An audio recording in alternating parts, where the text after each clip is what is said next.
اللہ جب کسی سے ناراض ہوتا ہے رزق نہیں چھینتا، آب و دانہ بند نہیں کرتا، سورج کو حکم نہیں کرتا کہ اس کے آنگن میں روشنی نہیں پھیلانی، چاند کو نہیں روکتا کہ تیری کرنیں اس کے ویڑے میں نہیں پڑنی چاہیے، بلکہ اللہ جب کسی سے ناراض ہوتا ہے سجدوں کی توفیق چھین لیتا ہے۔ سجدوں کی توفیق چھن گئی تو پھر سمجھو اللہ ناراض ہے، اللہ راضی نہیں ہے۔ اور اگر سجدوں کی توفیق نصیب ہو جائے، کسی نے واصف علی واصف مرحوم سے پوچھا تھا کہ کیسے ہمیں پتا چلے گا کہ ہماری نماز قبول ہو گئی ہے، تو انہوں نے کہا تھا ایک نماز کے بعد دوسری عطا ہو جائے تو سمجھ لو پہلی قبول ہو گئی ہے۔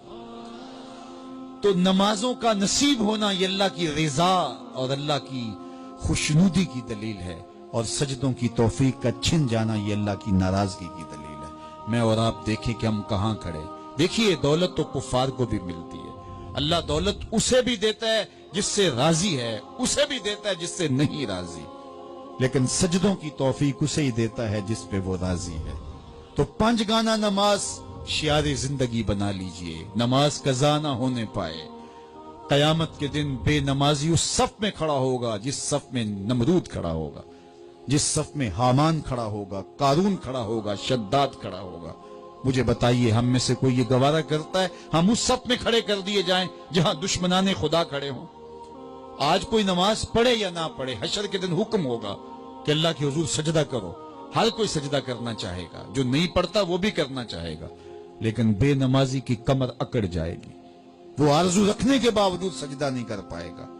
قرآن بتاتا ہے کچھ لوگ جہنم کو دھکیلے جا رہے ہوں گے، انہیں کچھ لوگ پوچھیں گے ما سلککم فی سقر، تم جہنم کو کیوں جا رہے ہو، کیا ہوا تمہیں؟ تو وہ جواب میں کیا کہیں گے؟ لم نک من المصلین، ہم نماز نہیں پڑھا کرتے تھے۔ سب سے پہلا حساب قیامت کے دن جو بندے سے لیا جائے گا وہ نماز کا لیا جائے گا۔ پہلا سوال بندے سے یہ ہوگا۔ یا چڑیاں بھی رب کی تسبیح بولیں اور اشرف المخلوقات سویا رہے، جب صبح کا وقت ہوتا ہے حشرات الارض بھی بلوں سے نکل کے رب کی تقدیس کے ترانے پڑھ رہے ہوتے ہیں، درختوں کی شاخوں پہ چڑیاں پرندے وہ بھی اللہ کی تقدیس کے ترانے پڑھ رہے ہوتے ہیں، حشرات الارض بھی اس کی تقدیس کے گیت گا رہے ہوتے ہیں، اور اشرف المخلوقات خراٹے لے رہا ہو، اس سے بڑی بد نصیبی کیا ہو سکتی ہے؟ آئیے 5 گانا نماز شعار زندگی بنا لے۔ اس مجلس میں اگر کوئی بے نمازی ہے تو آج عزم مصمم کر کے یہاں سے لوٹے کہ آج کے بعد نماز نہیں چھوڑوں گا، اور اگر آپ 5 گانا نماز کی عادت رکھتے ہیں تو آپ کو مبارک ہو، لیکن یہ عزم کر کے جائیے اپنے گھروں میں، اپنے اعزاء و اقرباء اور اپنے دوستوں میں اس زور سے تلقین اور تاکید کریں گے نماز کی کہ وہ پکے نمازی بن جائیں گے۔ بندہ بندگی سے سجتا ہے، زندگی آمد برائے بندگی، زندگی بے بندگی شرمندگی۔ اگر زندگی میں بندگی نہیں تو زندگی کے پلے ہے کیا؟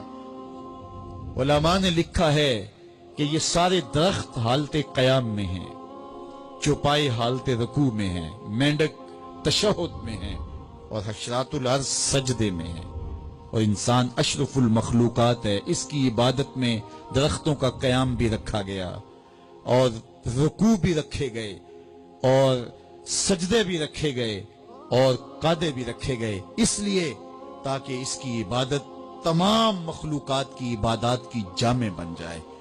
لیکن اس کے باوجود اللہ کے حضور سجدہ ریز ہونا پسند نہ کرے تو بتائیے کیسے رحمتیں اس کے اوپر اتریں گی؟